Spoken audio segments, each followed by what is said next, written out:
এটাও একটা চালাকি, জাতিসংঘকে বারবার ব্যবহার করা, মানে আমেরিকার স্বার্থে এবং অন্যদের বিরুদ্ধে। আমেরিকা কেন হামলা চালালো সেই কারণে জাতিসংঘ নিন্দা প্রস্তাব নেয়নি।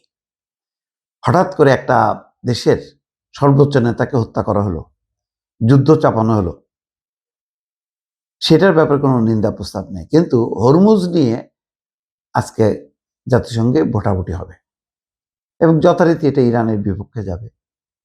সবই হলো আমেরিকার লাভ, অন্য কারোর কোনো লাভ নেই। কিন্তু চোখের সামনে বোঝা যাচ্ছে এগুলো অত্যন্ত অন্যায় কাজ।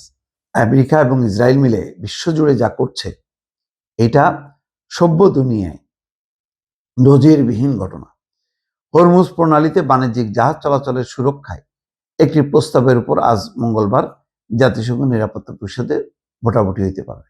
ওই যে প্রস্তাব দেবে যে না, এই হরমুজ প্রণালীকে অবরুদ্ধ করতে পারবে না, কিন্তু বাইরে ইরানের সুরক্ষায় একটা ভোটাভুটি হোক তো, যে না, ইরানে একটা গুলিও চালানো যাবে না, ইরানও চালাইতে পারবে না, না, সেটা হবে না।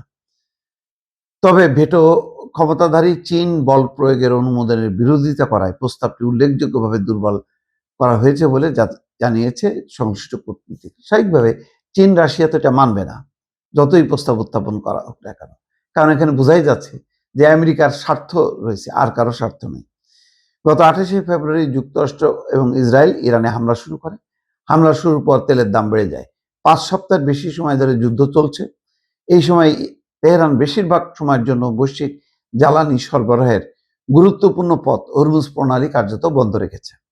যুক্তরাষ্ট্রের প্রবল চাপের মুখেও ইরান এই প্রণালী খুলতে অনীহা দেখাচ্ছে। তারা যুদ্ধের স্থায়ী অবসান চায়।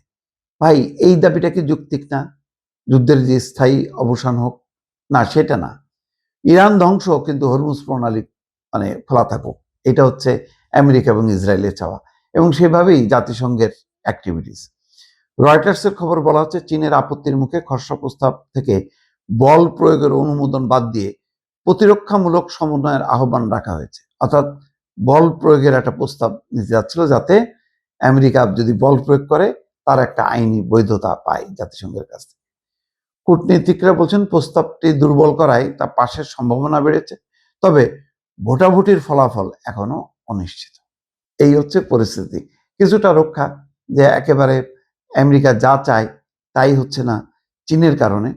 চীন এখানে একটা আঞ্চলিক প্রতিদ্বন্দ্বী, যে এখানে যদি হরমুজ প্রণালী উপর নিয়ন্ত্রণ প্রতিষ্ঠা ইরানের বদলে আমেরিকা করে, তাহলে চীন আরো কোণঠাসা হবে। সেই কারণে চীন এখন এই ব্যাপারে তৎপর হয়েছে। কিন্তু এখন আমেরিকার যে আগ্রাসী অবস্থান, সেই অবস্থানটা কতখানি ঠেকানো যাবে এটা বলা মুশকিল। দর্শক।